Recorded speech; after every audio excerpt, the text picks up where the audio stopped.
अपमानजनक टिप्पणी मुद्दे पूर्व डेप्यूटी सीएम नितिन पटेले संगठन में फरियाद करी और नितिन पटेले भाजप कॉर्पोरेटर चंद्रकांत पटेल सामे फरियाद करी। वॉर्ड नंबर 8 कॉर्पोरेटर चंद्रकांत पटेले नितिन पटेल ने अपशब्द कह्या हता। नितिन पटेले चंद्रकांत पटेल सामे खराब भाषानो उपयोग कर्यानी फरियाद नोंधावी और चंद्रकांत पटेल सामे कार्यवाही करवामां आवे तेवी नितिन पटेले फरियादमां रजूआत पण करी छे। तो જ્યારે ઓડિયો સામે આવ્યો ત્યારે હું ચૂંટણીના કામમાં વ્યસ્ત હતો તેવું પણ કહ્યું કે ઓડિયો સામે આવતા મેં પક્ષમાં આ મુદ્દે રજૂઆત કરી। ચંદ્રકાંત પટેલ ભાજપના કોઈ અન્ય કાર્યકરોને ઉકસાવી રહ્યો છે અને મને ખાતરી છે પક્ષ ચંદ્રકાંત પટેલ સામે કાર્યવાહી કરશે।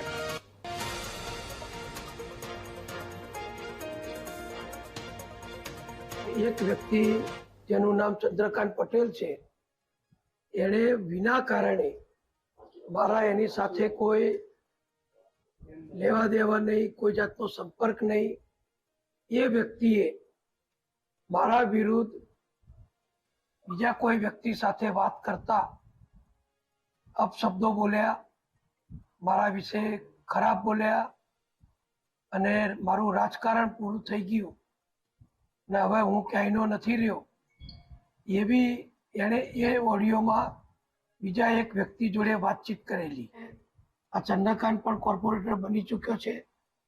એ ઓડિયો આવ્યા પછી મેં પક્ષમાં જે રજૂઆત કરી હતી એના આધારે એની સામે કાર્યવાહી કરવાની પક્ષે કામગીરી શરૂ કરી છે।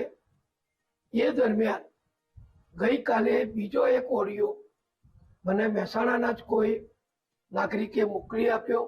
મારા ઓડિયો સિવાય બીજો ઓડિયો જે મને પ્રાપ્ત થયો છે જે 5 વર્ષ જૂનો છે, એમાં ભાજપના ઉમેદવારને હરાવી દેવા માટે આ ચંદ્રકાંત પટેલ એક બીજા કાર્યકરને કહી રહ્યા છે કે આપણે આને હરાવી દેવાનો છે। અમારા પ્રભારી જે મહામંત્રી છે શ્રી અજયભાઈ બ્રહ્મભટ્ટ અને શ્રી ભરતભાઈ ડાંગર જે જિલ્લાના પ્રભારી છે એમના દ્વારા હવે ચંદ્રકાંત વિરુદ્ધ કડકમાં કડક શિસ્ત વિષયક કામગીરી કરવામાં આવશે।